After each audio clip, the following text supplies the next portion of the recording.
Have you ever looked at someone and instantly made a judgment? Thought, she looks successful, or he must be lazy based on their appearance alone?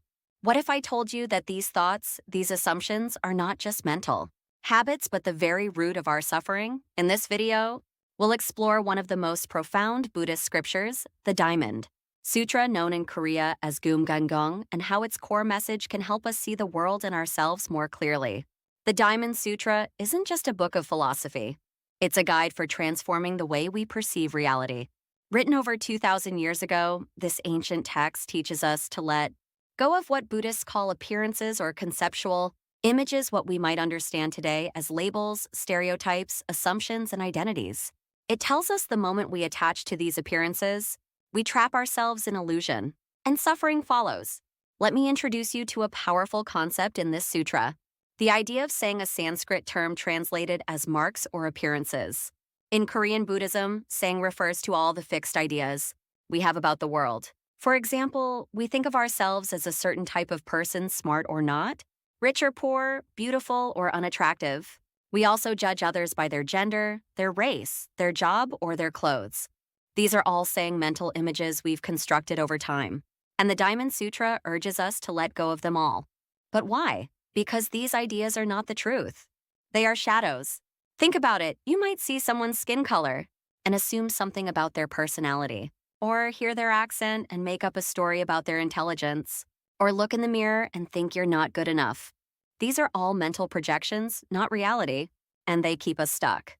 The Buddha breaks down these illusions into 4 key types, called the 4 false views: the view of self-I, the view of others, you, the view of all beings us, and the view of a lifespan time. He says there is no solid I, no fixed you, no separation between self and others, and no permanent life. Everything is in constant flow. The self I am today is not the self I was yesterday.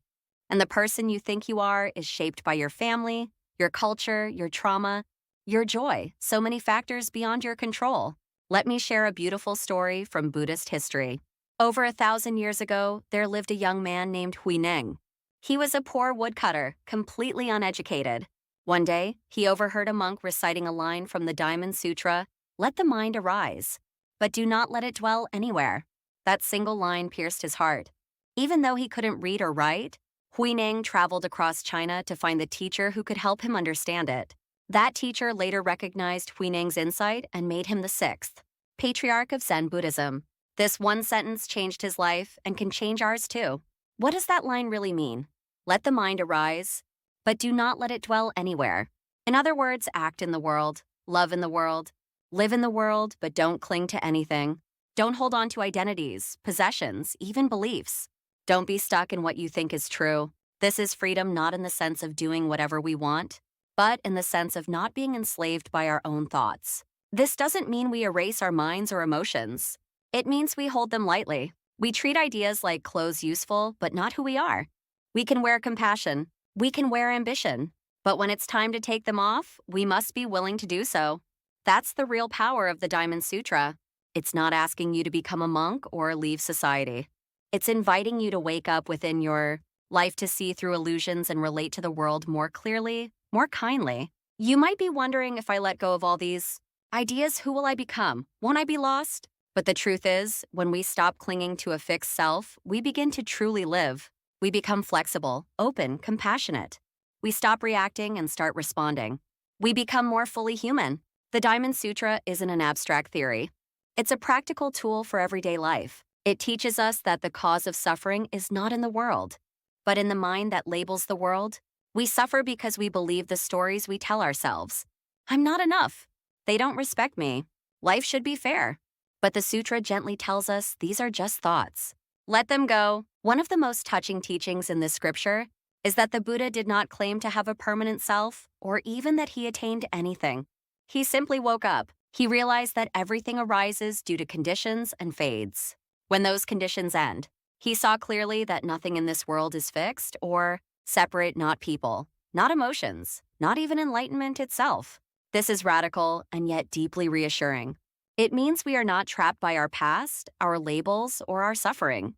Every moment is a chance to see things freshly. Every encounter is an invitation to drop judgment. Every breath is a reminder this too will pass. So, what can we take from all this? The Diamond Sutra is not telling you what to believe, it's showing you how to see. It's saying look beyond appearances. Don't cling to labels. Don't let the mind settle anywhere. And from that clarity, act with love. That's the true message. Thank you for watching.